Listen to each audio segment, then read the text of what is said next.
तो आज मैं आपको एक अनोखी रहस्यमय कहानी सुनाऊंगा। अगर आप चैनल पर नए हैं तो अभी सब्सक्राइब कर ले तथा कहानी पूरा देखिए। अंत में एक अनोखा रहस्य छुपा है। धन्यवाद। तो सुनिए। एक बार योगभूमि नामक एक ऐसे क्षेत्र में जहां सभी सिद्धियों का अभ्यास किया जाता था, शैलेंद्र नाम का एक तपस्वी रहता था। शैलेंद्र की तपस्या बहुत प्रबल थी और उसने ब्रह्मांड की तीनों शक्तियों सृष्टि, पालन और संहार को नियंत्रित करने का ज्ञान प्राप्त कर लिया था। शैलेंद्र को इस बात का अहंकार हो गया कि उसने उन शक्तियों को जीत लिया है जिन्हें महादेव अपने त्रिशूल पर धारण करते हैं। वह कैलाश की ओर गया और महादेव को चुनौती दी, हे प्रभु, आपका त्रिशूल तीनों लोकों को संतुलित रखता है, पर मैंने अपनी तपस्या से इस संतुलन को अपने भीतर साध लिया है। मैं अब आपके त्रिशूल से भी अधिक शक्तिशाली हूँ। महादेव ध्यानमग्न थे। नंदी ने क्रोधित होकर शैलेंद्र को पीछे हटने को कहा, पर शैलेंद्र नहीं माना। महादेव ने आंखें खोली और अपने त्रिशूल की ओर संकेत किया। उन्होंने शैलेंद्र से कहा, शैलेंद्र, त्रिशूल केवल शक्ति का प्रतीक नहीं, ये संतुलन का नियम है। तुम अपनी सिद्धि से ज्ञान प्राप्त कर सकते हो, पर तुम भार को नहीं समझ सकते। यदि तुम में वास्तव में शक्ति है तो केवल 5 मिनट के लिए इस त्रिशूल को धारण करो। शैलेंद्र खुशी से फूल गया। उसने सोचा कि यह उसके लिए एक आसान परीक्षा है। वह आगे बढ़ा और पूरे आत्मविश्वास से महादेव के दिव्य त्रिशूल को उठाने का प्रयास किया। तारांकन भार का अनुभव। जैसे ही शैलेंद्र ने त्रिशूल को छुआ, उसे लगा कि उसने केवल लकड़ी का एक टुकड़ा पकड़ा है, पर अगले ही पल उसे महसूस हुआ कि वह त्रिशूल नहीं बल्कि पूरी सृष्टि का भार उठा रहा है। तारांकन असंतुलन का दर्द। त्रिशूल की तीनों शक्तियों सृष्टि, पालन, संहार ने तुरंत शैलेंद्र के मस्तिष्क पर अपना प्रभाव डालना शुरू कर दिया। तारांकन सृष्टि क्रिएशन का भार। उसे हर उस बीज, हर उस जीव के जन्म का भार महसूस हुआ जिसे अभी जीवन लेना था। इस असीम संभावना के भार से उसका सिर फटने लगा। तारांकन पालन सस्टेनेंस का भार। उसे हर भूखे प्राणी, हर प्यासे पौधे और हर पीड़ित जीव की अनंत आवश्यकता महसूस हुई। इस अनवरत जिम्मेदारी के भार से उसकी आत्मा कांप उठी। तारांकन संहार डिस्ट्रक्शन का भार। उसे हर उस वस्तु के अंतिम क्षण का बोध हुआ जिसे समाप्त होना था, एक साथ लाखों सितारों का टूटना, युगों का अंत। इस विनाश की अनिवार्यता के भार से उसकी सांसें रुक गईं। शैलेंद्र केवल एक क्षण के लिए ही त्रिशूल को धारण कर सका। वह त्रिशूल को छोड़कर तुरंत धरती पर गिर पड़ा। वह त्राही त्राही कर उठा।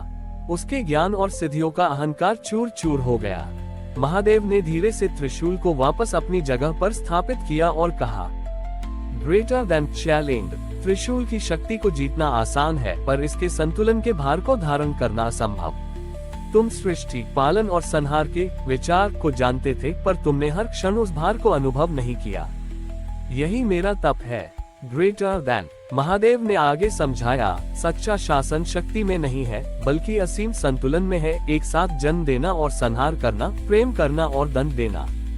जो इस भार को विनम्रता से धारण करता है वही सच्चा योगी है। शैलेंद्र ने महादेव के चरणों में अपना सिर झुकाया। उसने समझा कि महादेव का त्रिशूल केवल एक अस्त्र नहीं बल्कि जीवन के यथार्थ का प्रतीक है। उसने जीवन भर केवल विनम्रता पूर्वक तपस्या करने का संकल्प लिया, ये समझते हुए कि सच्ची शक्ति शासन करने में नहीं बल्कि जिम्मेदारी को स्वीकार करने में है। निष्कर्ष। ये कहानी दर्शाती है कि महादेव का त्रिशूल ज्ञान, इच्छा और कर्म ज्ञान, इच्छा क्रिया का संतुलन है। हमें अपनी शक्ति पर अहंकार नहीं करना चाहिए, बल्कि यह समझना चाहिए कि हर शक्ति के साथ भारी जिम्मेदारी जुड़ी होती है, जिसे महादेव हर क्षण शांत भाव से वहन करते हैं। महादेव के त्रिशूल के क्षण भर के भार को महसूस करने के बाद तपस्वी शैलेंद्र का सारा अहंकार जलकर भस्म हो गया। उन्हें ज्ञान हुआ कि जिन शक्तियों को वह केवल जीतने की वस्तु समझते थे, वे वास्तव में असीम और अंतहीन जिम्मेदारी है। शैलेंद्र ने कैलाश पर रहना छोड़ दिया और वह वापस अपनी योगभूमि लौट आए। उन्होंने अब अपने ज्ञान और सिद्धि का उपयोग स्वयं को बड़ा बनाने में नहीं बल्कि अपने आसपास के संतुलन को साधने में लगाना शुरू कर दिया। तारांकन ज्ञान का त्रिशूल। शैलेंद्र ने अपनी तपस्या की दिशा बदल दी। उन्होंने अपने ज्ञान को 3 भागों में बांटा, जो महादेव के त्रिशूल के 3 फलकों के समान थे। तारांकन सृष्टि जन्म। उन्होंने युवाओं को सिखाया कि जीवन को उत्साह और नई ऊर्जा के साथ कैसे शुरू करें और उन्हें नए कौशल सीखने के लिए प्रेरित किया।